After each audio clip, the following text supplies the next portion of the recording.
And I'm back. Hello.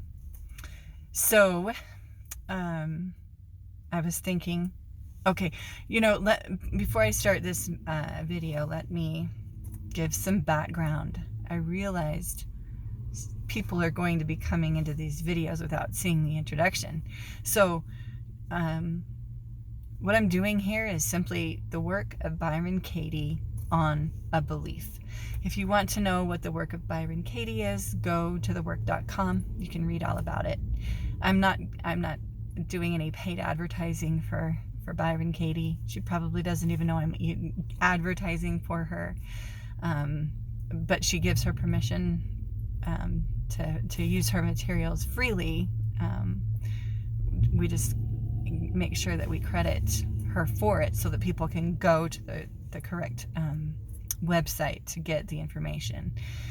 And I'm relatively new to the work of Byron Katie. I've been doing this work a lot, and it's been helping me tremendously. So I wanted to share it. So just a very, very fast background as to what brought me here to this video. I became interested. I left the Mormon church, stopped going to the Mormon church about a year ago. Called an aunt of mine who had left the church. She reintroduced me to the work of Byron Katie. I went to the 9-day school for the work of Byron Katie, and it was exactly what I needed to start healing from all of the trauma that I have experienced in the Mormon church, or what I believe I've experienced in the Mormon church. So that's the background. So the belief I'm working on right now is Joseph Smith lied about seeing God. Now, if you're a Mormon, I don't believe I'm going to say anything here that would be considered anti-Mormon material. This is just my own thoughts and my own coming around. And one of the beautiful things about the work of Byron Katie is you come to love everyone. It doesn't mean that you come to condone things that are lies or deceit or harm or anything. You don't come around to condone any of that. You just come around to loving yourself and other people. So I was on question 2, where I was talking about how do I react to what happens when I believe the thought that Joseph Smith lied about seeing God. And I was getting to the tail end of question 2, but I was talking about the fear that I had of well-intentioned, loving Mormon neighbors and ward members knocking on the door to see how we're doing, or to just say I love you, or to drop something off from church or whatever. And I was talking about how scared I was of this. I was so worried because I was thinking, I'm not prepared. I don't know what I believe yet. I don't even know what to say to them. So, let me see if there's anything else in that belief of how I react and what happens when I believe the thought that Joseph Smith lied about seeing God. I may have mentioned in the previous video that I feel like, yeah, I did mention this. I feel like I have deceived my children. I start believing that I was deceived and then taught them the lies that I was taught, without realizing I was teaching them lies. And I feel anger about that. I feel betrayal. I feel like I betrayed my children without even realizing it. I feel much confusion about the leaders that I had, about my dad, who was a seminary teacher, about my mom, who was a mission president's wife and trained many of the missionaries, about my dad, who trained many of the missionaries. I have so much confusion, so much burning questions in my mind, like, did you know the truth about the church and you just didn't tell us? Or if you didn't know the truth about Joseph Smith, why not? After all these years, why don't you know the truth? Dad, you were a seminary teacher.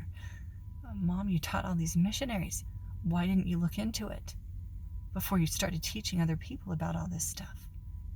and affecting lives, affecting futures, affecting livelihoods.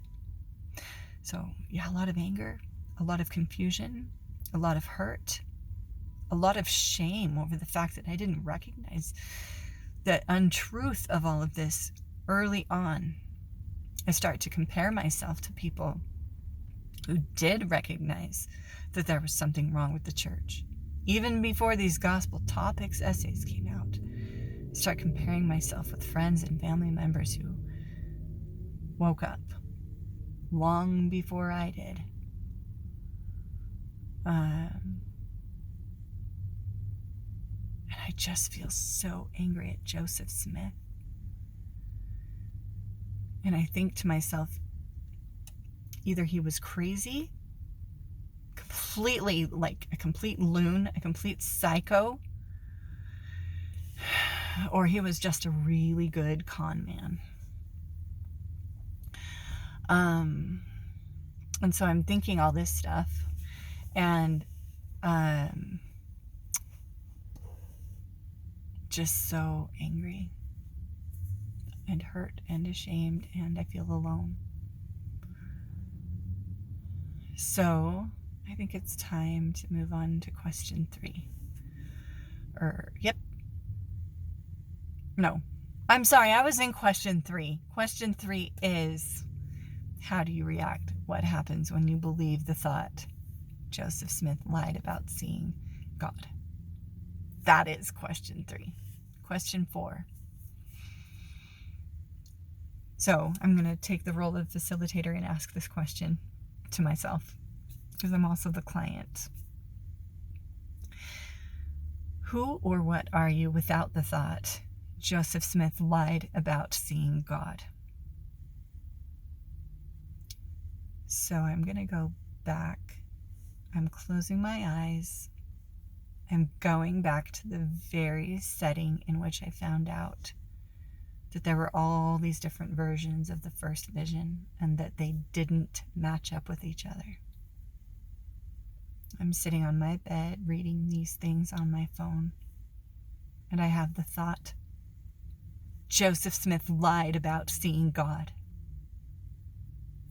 So I'm back in that position, sitting on my bed, and I have the thought, okay, so without that thought, if I can't even think the thought, Joseph Smith lied about seeing God, I'm sitting on my bed, I'm reading all these different versions of the first vision, as they call it.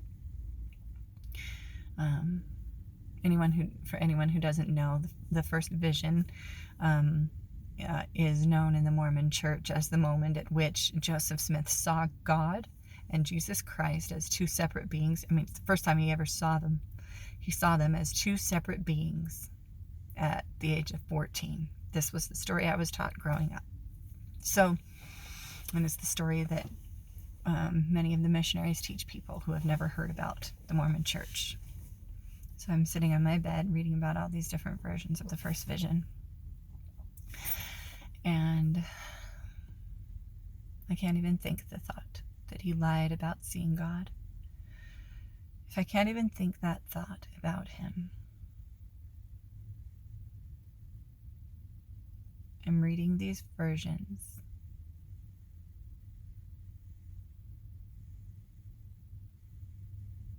This is hard for me because I'm still so angry.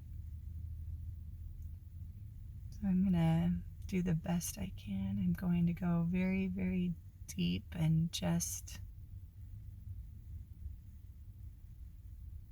allow myself to go to the place where I can't even think the thought that Joseph Smith lied. It's not even in my psyche, not even in my mind. I see all of these different versions. I notice that they don't match up.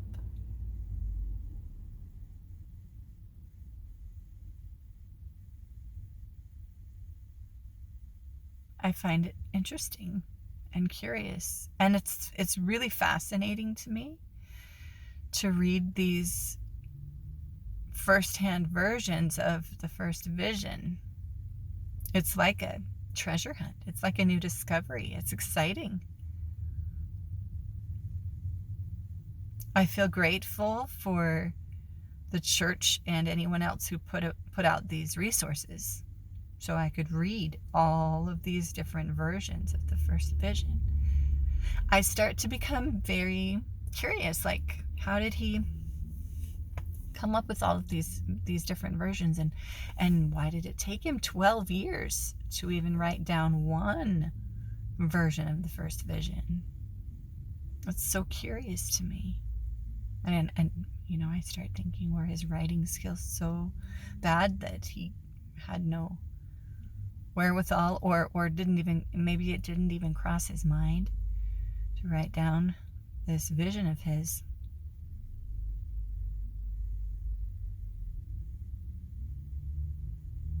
Yes, I just find it very curious. I notice that his versions don't match up with the story I was told growing up. And I go, oh. I feel a sense of relief wash over me, even still. I feel a sense of relief.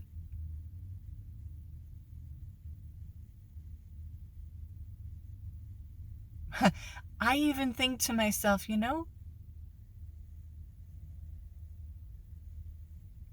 maybe Joseph Smith himself didn't even want everyone to believe this first vision story that I was taught growing up. Maybe it's just a legend that evolved over time and got changed as different people told it. And as time went on, it's very possible.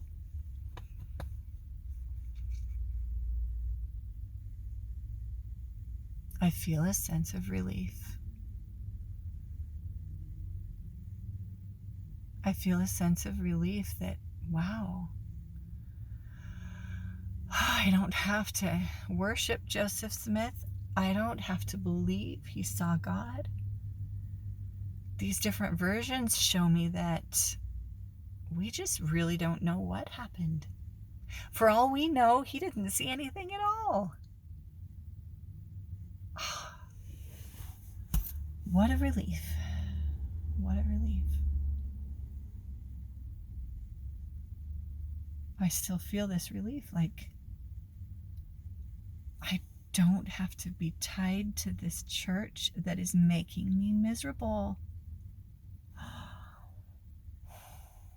I almost feel thankful to him for writing down 4 different versions of this first vision that do not match up.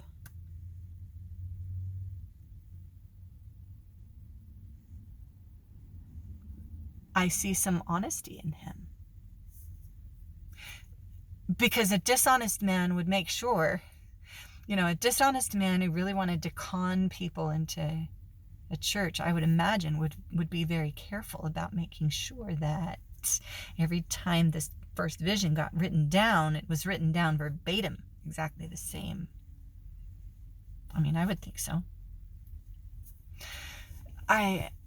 So I'm sitting there on the bed. I'm feeling great relief.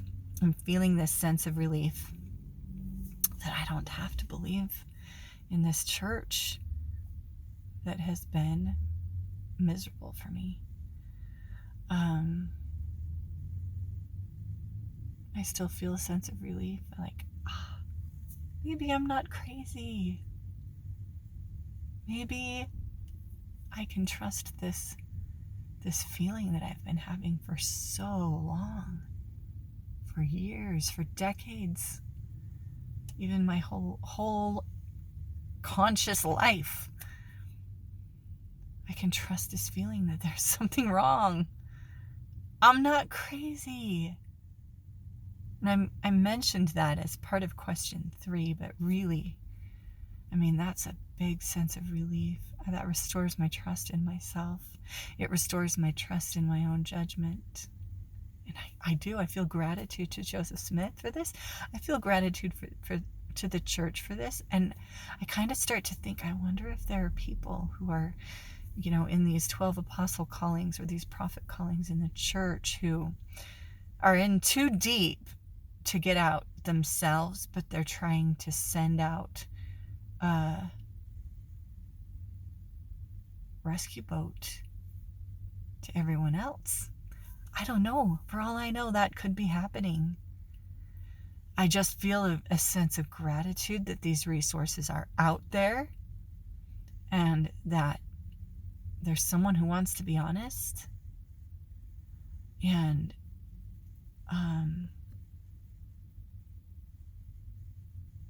without the thought that Joseph Smith lied about seeing God, I can't feel animosity toward him. I recognize that I didn't know him. I did not know him. And no one who's alive today knows him. People can study his writings. They can study books that others have written about him. Nobody knows him.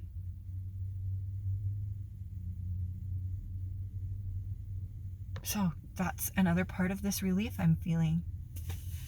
I don't have to hate him. I don't have to believe the stories that I was taught about him. And I don't have to hate him. I feel quite a bit of compassion and love for him in the sense that he's had a lot of people hate him. He's had a lot of people angry at him.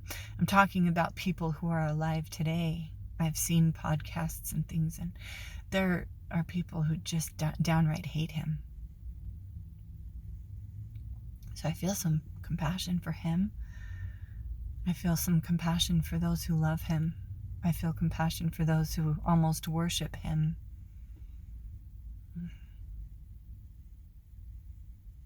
I feel compassion for people who believe that they have to believe in him, even when it feels wrong in their heart.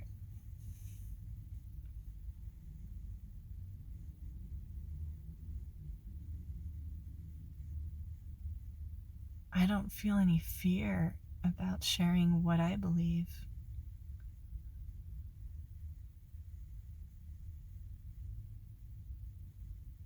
I don't feel fear about it because I feel love. I don't feel hate. That's why I'm doing these videos. It would have scared me to death to do videos last year.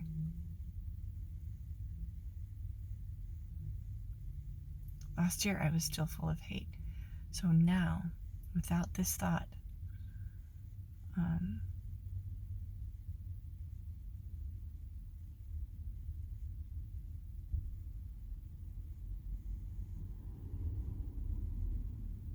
yeah, I love Joseph Smith.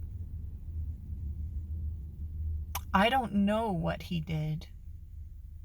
I don't expect I will ever know while I'm alive on this earth, in this life. I don't know what to expect in the next life. But I don't know. I don't know him.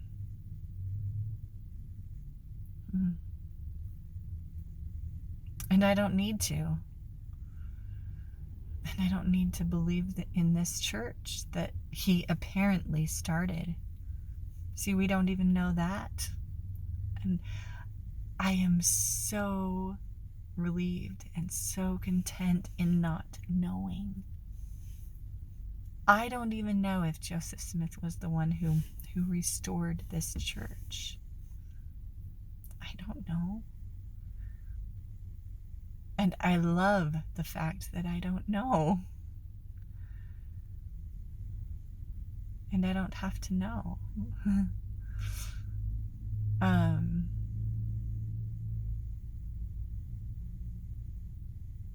Without the thought that Joseph Smith lied about seeing God, it takes me off the hook for having to teach my children what the truth is. This being in this state of not knowing what the truth is, and also realizing that I don't have to believe what people are telling me, and being in this state of I can trust what I am feeling. I can trust how I'm feeling about going to church, how I feel about the things they teach. I can trust that. So being in this state that I can trust my own judgment and feelings and intuition, direction, whatever you want to call it, I can trust that. So knowing that I can trust that, knowing that I do not have to believe that the Church of Jesus Christ of Latter-day Saints is the only true church on the earth. I don't even have to believe that there is a true church on the earth. And being in this frame of mind of just loving everyone that taught me all of the Mormon beliefs, including apparently Joseph Smith, the books and things and teachings from him and other prophets. I can love all of them. And being in this state of I don't know what the truth is, with all of those things wrapped into a little beautiful package, I don't have to be afraid of how things will shake down with my children or neighbors or whatever when they find out that I don't want to go to church anymore. I'm not afraid anymore. I mean, Byron Katie and all the others who have said this, they're right. When you come to something out of a position of love, you're not afraid anymore. You're not afraid. I don't feel afraid. I believe everything is okay. It's going to be okay too. It's okay now and it's going to be okay. Both. It's okay now.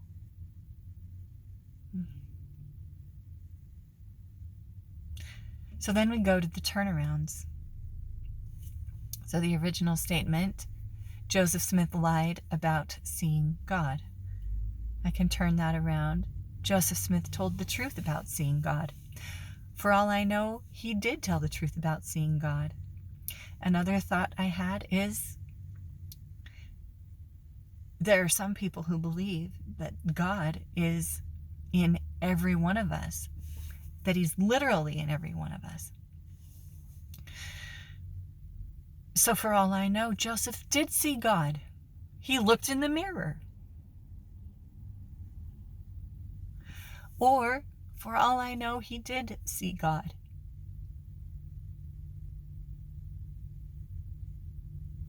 In the form of a tree, or a deer, or his father, or a newborn baby, or a caterpillar, or the crops that his family was planting. For all I know, he did see God. Maybe he had a vision. Maybe he ate magic mushrooms and had a beautiful hallucination where he did see two people. See, it doesn't matter what he saw. It doesn't matter what his experience was. His experience was personal to him. And whatever he experienced was real to him. It doesn't have to be real to me. Whatever he experienced was real to him. And that's if the records are correct, So,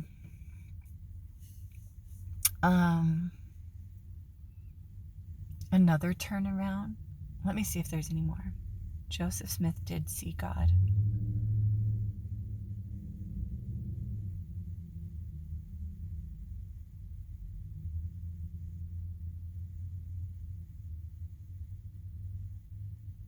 Yeah, I'm not thinking of anything else. For all I know, he had an experience where he believed he saw God. Whatever version of God was in his own mind. Okay, so another one. Joseph Smith lied about seeing God.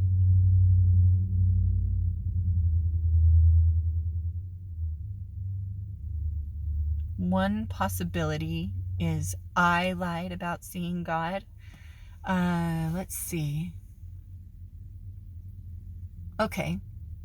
One that I can think of. I could say I lied about Joseph Smith seeing God. There we go. I lied about Joseph Smith seeing God. Unknowingly, I lied about Joseph Smith seeing God when I taught primary children and my own children and other people the stories that I had been taught. If I was taught a lie, then I told a lie to people too, without realizing it. Also, if I taught people that Joseph Smith saw God without really believing it myself, that was dishonest. And I don't need to be angry at myself about that. It's actually a beautiful thing for me to recognize, because it really, because I don't feel guilty for ceasing the teaching of that. Not at all.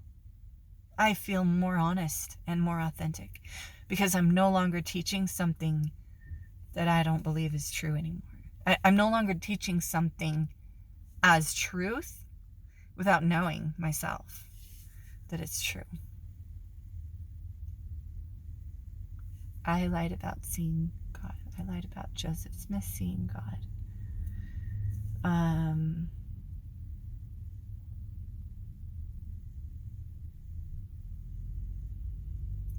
I mean, there's one, I mean, they have you like switch the names, like the one that's at the end, put it at the beginning. God lied about seeing Joseph Smith. That one doesn't fit for me. Let's see.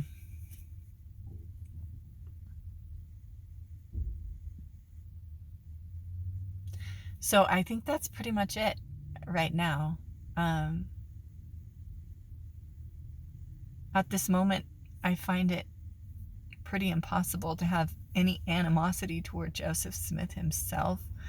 Although, I should say I have a hard time feeling any animosity toward him about this particular subject, about this first vision thing.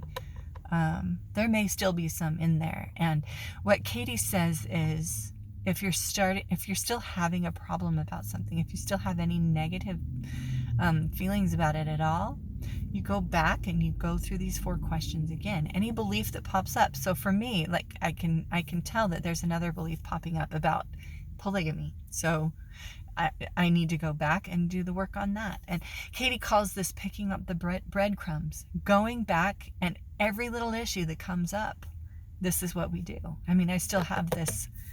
Why did Joseph start a church? Did Joseph start a church? Why did we get taught that Joseph started a church? All these things. So I have plenty of other things to go through. I hope these videos are making sense. Please feel free to comment. If you have any suggestions or questions, anything, please feel free to comment. I would appreciate the feedback. I want to be helpful with these videos. I have no desire to do any harm to anyone. My only desire is to help. So, thank you, and have a wonderful day, and I'll talk to you in the next video. Bye-bye.